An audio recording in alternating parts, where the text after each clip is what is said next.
La présence de EDC, Electricity Development Corporation, à Promo 2022 se justifie par le fait que le thème central des Promo 2022, c'est l'industrialisation comme clé de l'émergence du continent africain, dont aussi du Cameroun.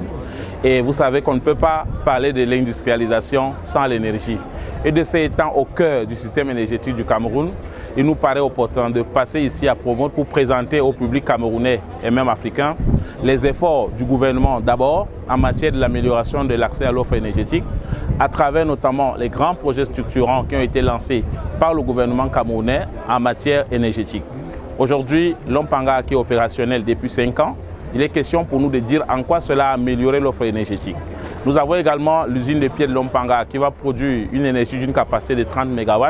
Là également, il est question de présenter au public l'impact et l'état d'avancement de ces travaux. Donc voilà globalement la présence de EDC ici à Promo. C'est plus pour présenter les projets structurants en matière énergétique. Dans la perspective donc de l'émergence du Cameroun, il faut de l'énergie en grande quantité parce que pour être un pays émergent, il faut d'abord passer par une étape cruciale qui est l'industrialisation.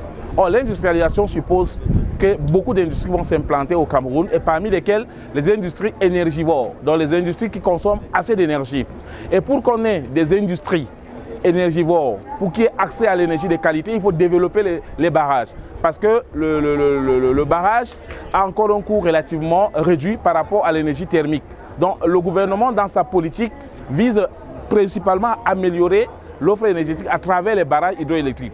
Et vous comprendrez tout de suite la clé même de l'émergence énergétique du Cameroun passe par Lompanga. Pourquoi? Parce que le barrage de Lompanga est un barrage réservoir de 6 milliards de mètres cubes d'eau construit en amont du fleuve Sanaga.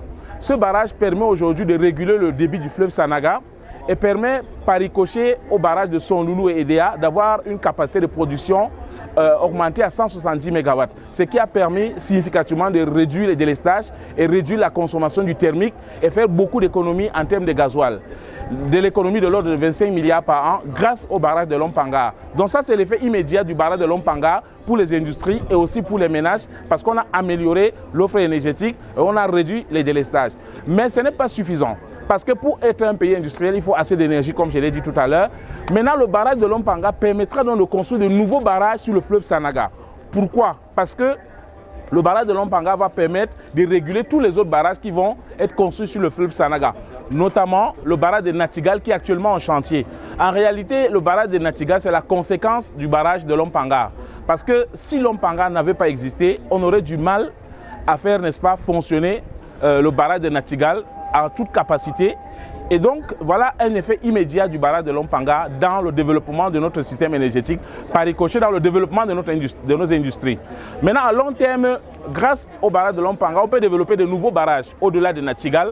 Il y a beaucoup de projets qui sont dans le pipe au Cameroun en matière énergétique, notamment le barrage de Grand Ewen, le barrage de Kikot, le barrage de Sombengue, le barrage de Sondon, rien que sur le bassin versant de la Sanaga qui profite de la régulation de Lompanga. Donc voilà la perspective de l'État du Cameroun en matière de l'amélioration de l'offre énergétique. Parce que comme je l'ai dit, les grandes industries ont besoin de l'énergie moins chère. Et l'énergie moins chère aujourd'hui, c'est l'énergie hydro. Voilà un peu aujourd'hui la position centrale que joue EDC dans le développement de l'offre énergétique. On peut aller plus loin en disant que EDC gère aujourd'hui tous les barrages réservoirs du pays. Il n'y a pas que Lompanga. Vous avez le barrage de Mapé, de Bamendim et de Mbakao, qui sont aussi des grands barrages qui permettent de stocker assez d'eau en saison de pluie pour permettre de réguler toujours le fleuve Sanaga et donner l'occasion aux investisseurs de venir investir au Cameroun en étant sûr qu'ils auront l'énergie de qualité mais aussi en quantité. Pour sortir, on peut dire simplement que les perspectives en matière de l'offre énergétique au Cameroun, elle est bonne parce que le pays a le 2e ou le 3e potentiel hydroélectrique en Afrique. Et tous les barrages que le Cameroun entend ériger sur le bassin versant de la Sanaga visent notamment à aller vers, n'est-ce pas, une production en grande quantité pour satisfaire la demande des industriels, surtout les industries parce que c'est la cœur de l'émergence, c'est le développement industriel de notre pays.